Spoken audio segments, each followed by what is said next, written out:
क्या है ब्रह्मचर्य? 4 लाइन से आपको बता रहा हूँ, कविता से बता रहा हूँ।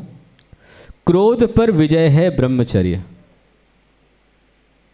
क्रोध पर विजय है ब्रह्मचर्य, और मान का मर्दन है ब्रह्मचर्य। क्रोध पर विजय है ब्रह्मचर्य, मान का मर्दन है ब्रह्मचर्य, कपट पर पट है ब्रह्मचर्य, कपट पर पट है ब्रह्मचर्य, और लोभ का विजेता है ब्रह्मचर्य, लोभ का विजेता है ब्रह्मचर्य। साधना की गहराई है ब्रह्मचर्य, और अध्यात्म की ऊंचाई है ब्रह्मचर्य, अध्यात्म की ऊंचाई है ब्रह्मचर्य।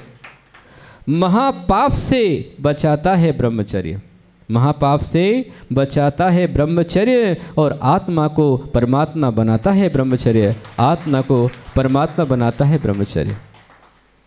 निज आत्मा में रमण है ब्रह्मचर्य, निज आत्मा में रमण है ब्रह्मचर्य, और वासना पर आक्रमण है ब्रह्मचर्य। निज आत्मा में रमण है ब्रह्मचर्य, वासना पर आक्रमण है ब्रह्मचर्य, संसार के प्रति वात्सल्य है ब्रह्मचर्य, संसार के प्रति वात्सल्य है ब्रह्मचर्य, और हर एक आत्मा में परमात्मा देखने का रूप है ब्रह्मचर्य, हर एक आत्मा में परमात्मा का रूप देखने का दृष्टि है ब्रह्मचर्य। ब्रह्मचर्य धर्म अर्थात अपनी आत्मा में रमण करना। चेतना के 3 रूप होते हैं। हमारे अंदर जो शक्ति है वह शक्ति के 3 रूप होते हैं। एक होता है वासना, दूसरा होता है वात्सल्य, और तीसरा होता है ब्रह्मचर्य। जब संसारी प्राणी की शक्ति, उसके अंदर की विचारधारा, उसके अंदर की ऊर्जा अधोगमन करती है, निम्नगामी होती है, तब वह वासना के दलदल में फंसता है। जब भाव में विकार होता है, दृष्टि में विकार होता है, तो हर चीज विकृत दिखती है, और तब ये विकृतियां अनेक अनेक दुष्कर्म कराती हैं। इन विकृतियों से ही आज संसार में अनेक पाप हो रहे हैं।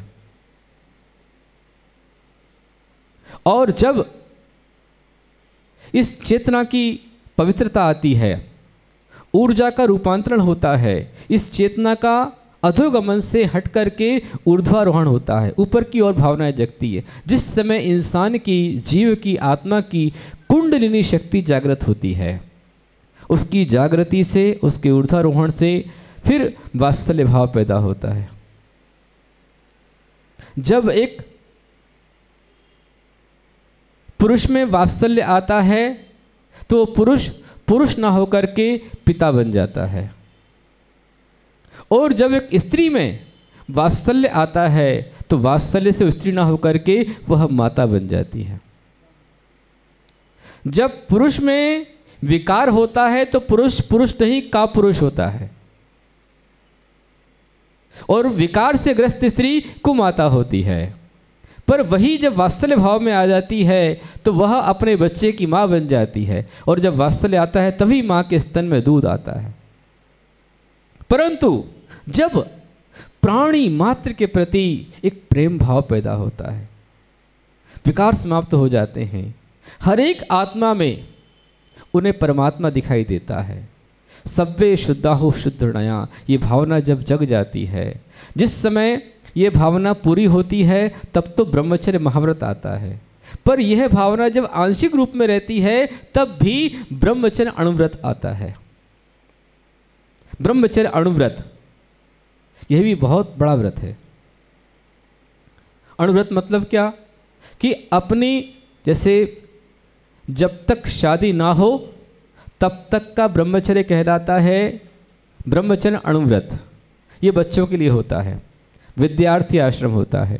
और शादी होने के पश्चात जिस दिन से शादी हुई उस दिन से वह अपने मन को नियंत्रित रखे, अपने मन को एक में संतोष रखे, क्योंकि असाता वेदनी का उदय उसका चल रहा है और रति वेदनी का उदय चल रहा है, पुम वेद या स्त्री वेद का उदय चल रहा है।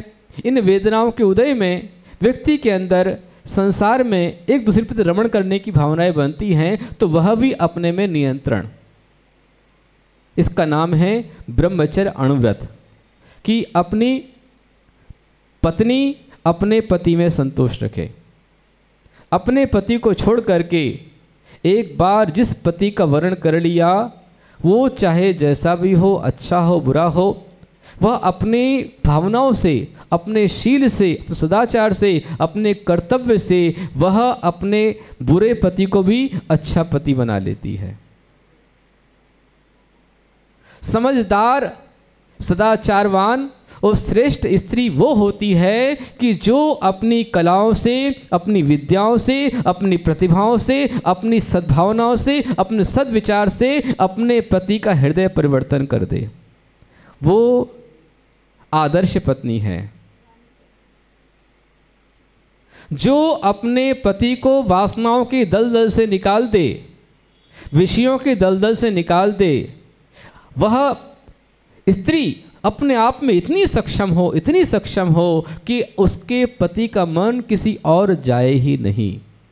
और तो और अपने पति को इस प्रकार की सद्भावनाओं से भरा कर देवे कि नरक में जाने वाले सैनिक को भी तीर्थंकर की श्रेणी में खड़ा कर देवे। ऐसी रानी चेलना जैसी आदर्श स्त्री होना चाहिए।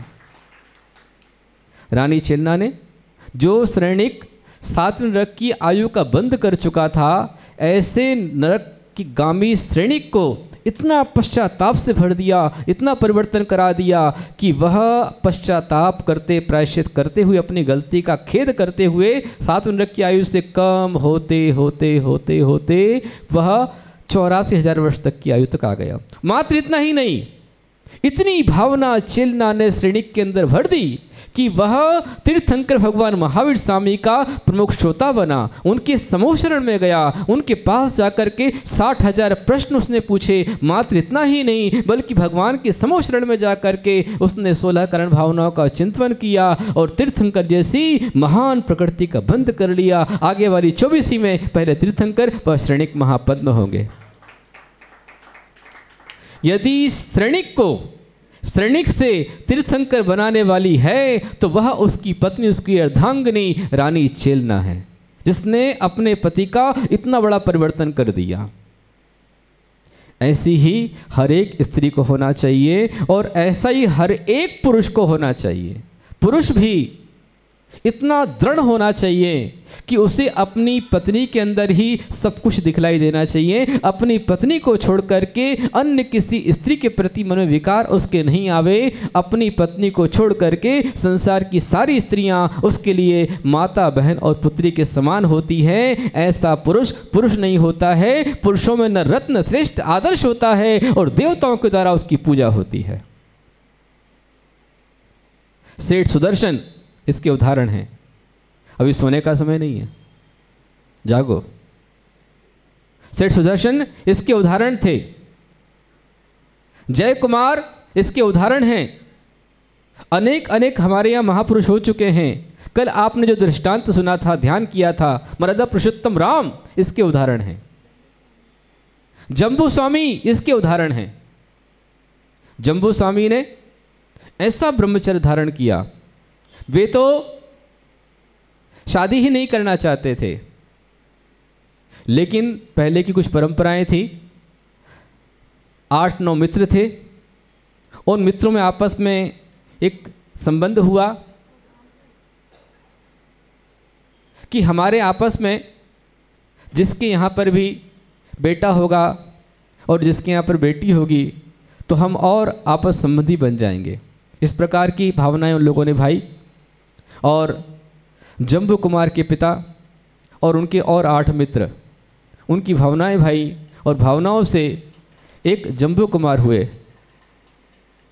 और उसके अलावा अन्य 8 मित्रों के सेठों के यहाँ पर लड़कियां हुई। गर्भ में आने के पहले ही उनके वागदान हो गए, सगाई हो गई।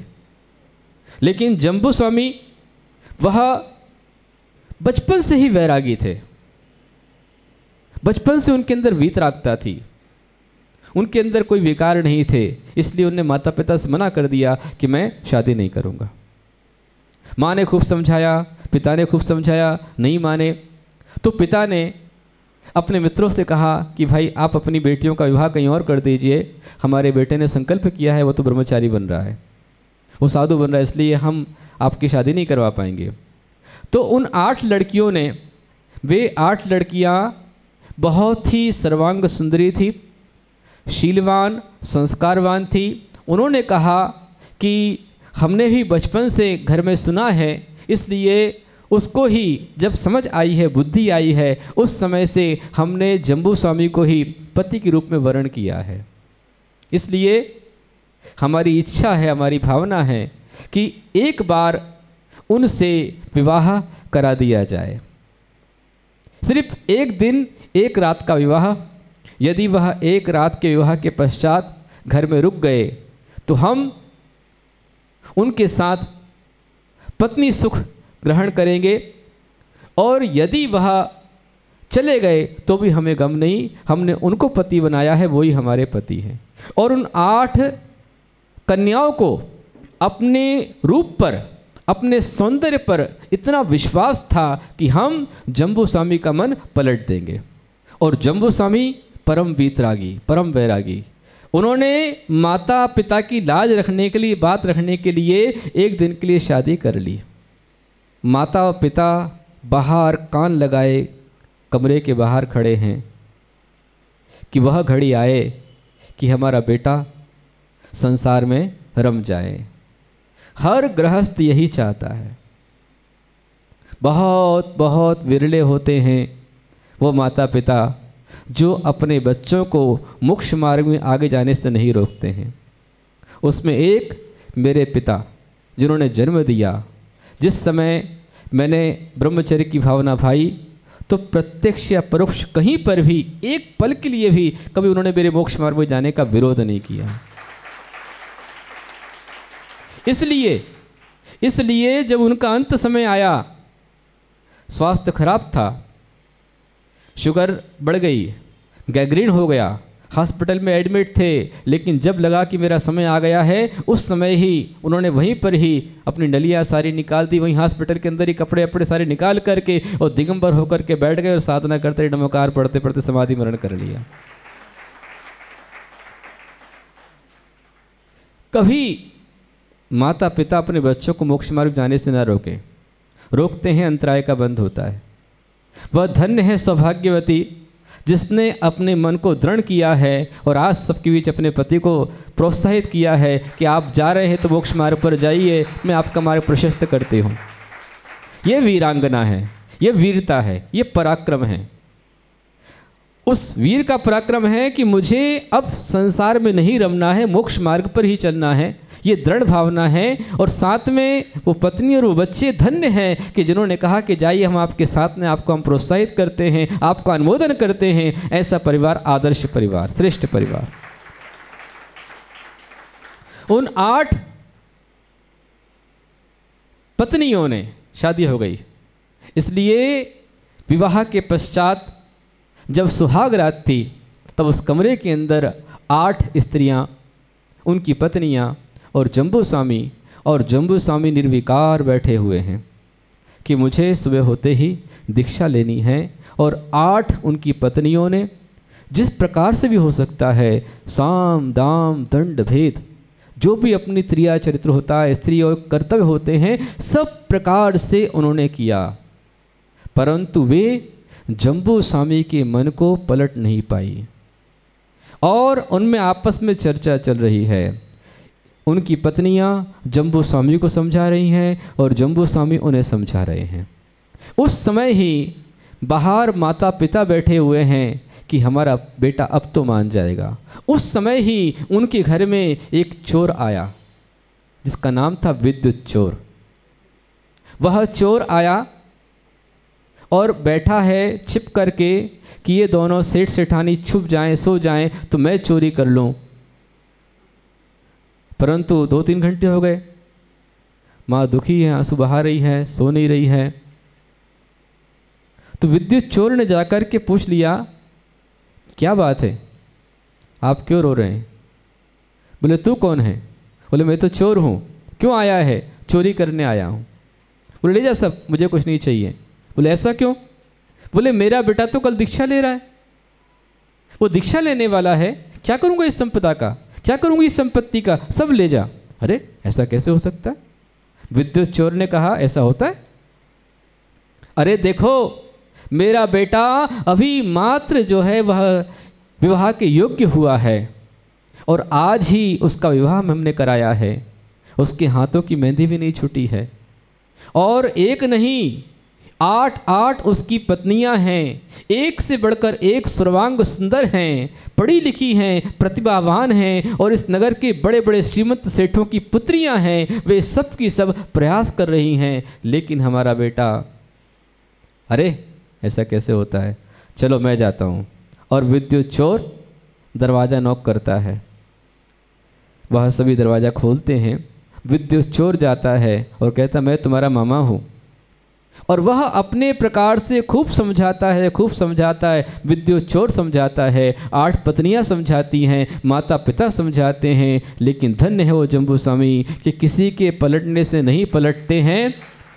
प्रातः काल में जाकर के जम्बू स्वामी दीक्षा ग्रहण करते हैं, और जम्बू स्वामी दीक्षा ग्रहण करते हैं, उनके साथ में उनकी 8 पत्नियां भी दीक्षा ग्रहण कर लेती हैं, उनके साथ में उनके माता पिता भी दीक्षा ग्रहण कर लेते हैं, उनके साथ में विद्युत चोर भी दीक्षा ग्रहण कर लेता है, उनके साथ में 500 चोर सब एक साथ दीक्षा ग्रहण कर लेते हैं। ये उत्तम ब्रह्मचर्य। लोहे के चने चबाने से भी कठिन है ब्रह्मचर्य। तलवार की धार पर चलना सरल है और नुकीली कांच की किरचों पर नाचना सरल है। रस्सी पर अपना तन का बैलेंस बना करके पार करना सरल है, पर इस पंचम काल में जहाँ सर्वत्र विषयों की सामग्री सुलभ है, ऐसे पंचम काल में अपने इंद्री और अपने मन पर नियंत्रण करके ब्रह्मचर्य का पालन करना सबसे कठिन है। और जो इसे जीत लेता है वही त्रैलोक के पूज्य होता है। ब्रह्मचर्य की भावना इतनी पावन होती है। एक प्रसंग और मेरे ध्यान में आ रहा है, फिर मैं विराम लूँगा। सीता हरण का प्रसंग था। जंगल में रावण सीता हरण के प्रयास के लिए मंत्रियों को बुलाता है और कहता है मुझे सीता का हरण करना है, कोई रास्ता बताओ। अनेक प्रकार के रास्ते बताए गए। एक ने कहा कि सबसे सीधा रास्ता है। क्या रास्ता? बड़ी मार्मिक दृष्टांत सुनना ध्यान से, आप इस पर ध्यान देना। वह मरीचि कहता है कि अरे एक काम करो, सबसे सीधा रास्ता। बोले क्या? बोले सबसे सरल रास्ता है कि हम अपनी माया से राम को वहाँ से दूर कर देंगे और तुम राम का रूप ही बनाना और रूप बना करके चले जाना, सीता आ जाएगी। रावण ने कहा कि यही सबसे कठिन है। बोले क्यों? बोले मैं करके देख चुका हूँ। बोले क्या किया? बोले मैं अनेक बार राम का रूप बना चुका हूँ। बोले फिर क्या परेशानी है? बोले मैं जितनी बार राम का रूप बनाता हूँ मेरे अंदर सीता हरण के भाव ही चले जाते हैं। क्यों? इसी मंगल कामना के साथ बोलो उत्तम ब्रह्मचर्य धर्म की।